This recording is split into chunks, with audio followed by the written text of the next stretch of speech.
Et si j'étais en train de rater ma vie?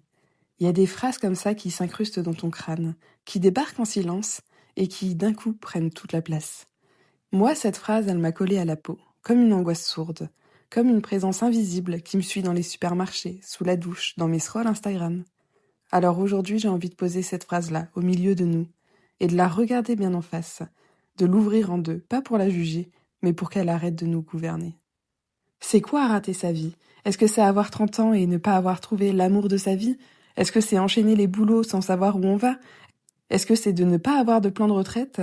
Est-ce que c'est ne pas avoir coché toutes les bonnes cases de la société, dans le bon ordre, avec le bon timing, comme dans une to-do list sacrée de l'adulte fonctionnel? Je crois qu'on vit dans une société où le flou fait flipper. Où si t'as pas de réponse, t'es en échec. Ou si tu bifurques, tu dois te justifier. Ou si t'es pas dans la productivité, t'es inutile. Mais et si le flou faisait partie du chemin? Et si le bordel, c'était juste la vie en train de s'écrire? J'ai changé de ville plein de fois, j'ai tenté des trucs, des études, des formations, j'ai échoué, j'ai recommencé. Et pendant longtemps, j'ai cru que c'était un problème, jusqu'à ce que je réalise que c'était ma manière à moi de me chercher, d'explorer, de me construire. Et je me rends compte aujourd'hui que je ne veux pas d'une vie qui coche toutes les cases de la société, loin de là, justement. J'adore ça, j'adore sortir de ma zone de confort, j'adore aller tester plein de choses, d'expérimenter plein de choses.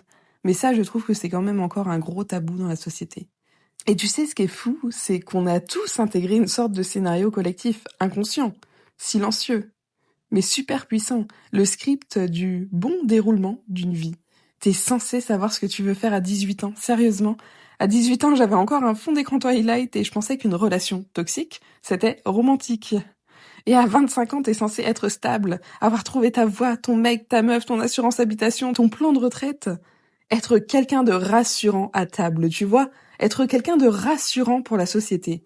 Mais on est nombreuses à se sentir paumés, à switcher de voie, à avoir besoin de temps, de recul, d'air, et on n'ose pas le dire parce qu'on a honte. Honte de pas savoir, honte d'avoir raté une étape, honte de galérer. Alors que c'est tellement normal. Mais on compare ce qu'on vit à ce que les autres montrent. On compare notre bordel intérieur à leur filtre extérieur. Et ça, j'aimerais vraiment m'arrêter dessus. On compare ce qu'on a à l'intérieur de nous à ce que les autres montrent à l'extérieur. Et ça, c'est un match truqué. Personne montre quand il pleure par terre à 2 heures du mat en mode je comprends rien à ma vie. Alors qu'on est tellement à vivre ça. Et c'est ok, on est humain. Forcément, on va avoir des moments où on va se poser 1000 questions, où on va se remettre en question, où on voudra partir peut-être à l'autre bout du monde, ou alors justement rester ancré au même endroit. Enfin, la vie, elle est mouvement. Et c'est ok de changer d'avis, c'est ok de changer de carrière, c'est ok de changer les fréquentations qui t'entourent. Mais en fait, j'ai l'impression qu'on vit encore dans une société où si t'oses justement changer les choses, ça déplaît aux gens. Ça déplaît aux gens pourquoi? Parce que c'est sûrement ce qu'ils veulent au fond d'eux, mais qu'ils n'osent pas faire. Et forcément, quand tu fais des choses que les gens n'osent pas faire, ça leur renvoie à leur propre peur. Et ça, les gens n'aiment pas. Moi, je vis parfois comme si j'étais dans un marathon, mais sans savoir où est la ligne d'arrivée. Et surtout avec des gens qui me dépassent en talons, en souriant, alors que moi, je suis à bout de souffle parfois. T'as déjà remarqué comme on compare tout, que ce soit la réussite, le corps, la maison, le nombre de voyages, même le nombre de livres qu'on lit par an. On est devenus des machines à se juger, et on appelle ça s'inspirer parfois, alors que ça nous épuise. Tu scrolles, tu vois des gens lancer leur entreprise à 24 ans avec un branding de malade, et toi tu t'extasies d'avoir plié ton linge. Et là ça monte cette sensation, cette petite voix qui dit « Putain, t'as foiré quelque chose, meuf ». Mais ce que tu vois pas, c'est les coulisses, les nuits blanches des gens, les crises de sens, les fois où eux aussi ils ont voulu tout arrêter. Il y a pas de vie parfaite, il y a juste des photos bien choisies. Et je le redis, il n'y a pas de vie parfaite, il y a juste des photos bien choisies. Il y a des gens qui réussissent à 22 ans et qui s'effondrent à 30, d'autres qui galèrent jusqu'à 40 ans et puis bam, ça prend sens. Il n'y a pas de règles, pas de modèle. J'ai vu des gens brillants changer de voie. J'ai vu des mères solo tout reconstruire. J'ai vu des amis se perdre pour mieux se retrouver. Et à chaque fois, je me suis dit, c'est ça en fait. C'est ça la vie. C'est pas clean, c'est pas droit, c'est vibrant. Et j'ai longtemps cru, moi, que ma vie était chaotique, que j'avais trop changé d'avis, trop déménagé, trop échoué. Et un jour, franchement, vraiment, je me suis posée et je me suis dit, mais en fait, c'est pas parce que les autres voient ça comme quelque chose qui n'est pas fait pour eux, que ce n'est pas fait pour moi. J'ai compris que c'était juste vivant. J'ai pas suivi un plan, j'ai suivi mon cœur, j'ai suivi mon intuition. J'ai suivi mes doutes, mes joies et parfois aussi mes fuites.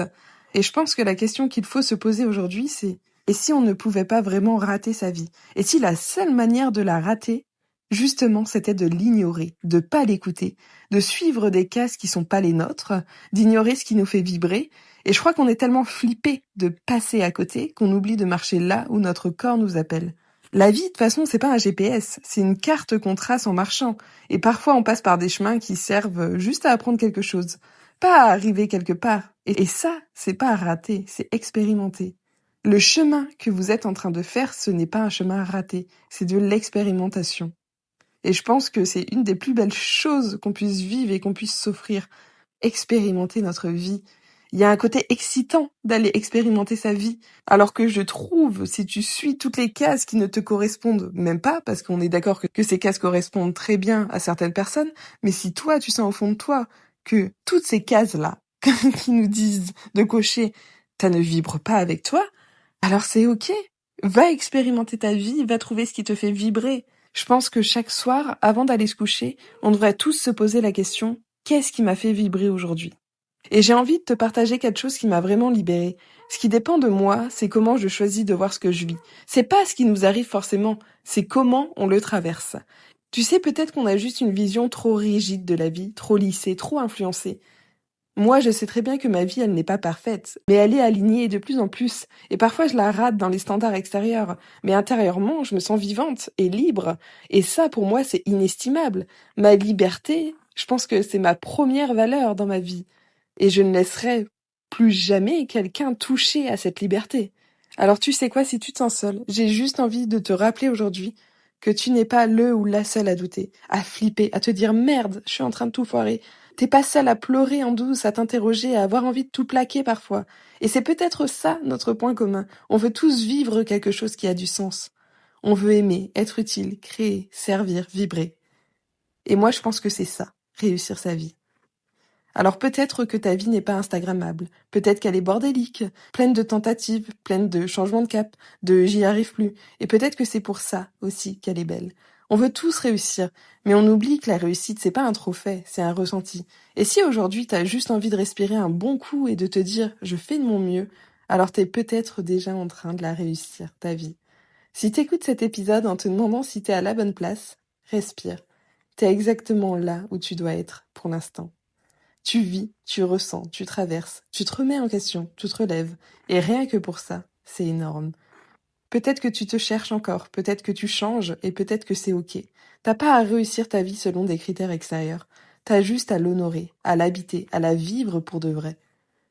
Si cet épisode t'a fait du bien, ou t'a un peu secoué le cœur, ou fait rire en coin, partage-le. Avec un pote ou une pote qui doute, avec quelqu'un que t'aimes, avec ta sœur, ta psy, ton ex, même s'il a besoin d'une bonne remise en question.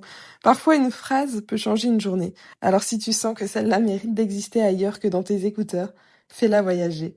Merci d'avoir été là, merci d'avoir écouté jusqu'au bout, et surtout, n'oublie pas, tu n'es pas en train de rater ta vie, t'es juste en train de la construire, à ta manière. Et ça, c'est la plus belle des choses que tu puisses t'offrir. Je vous dis à la semaine prochaine pour un tout nouvel épisode. Prenez soin de vous. Bel été. Je vous fais de gros bisous. Ciao.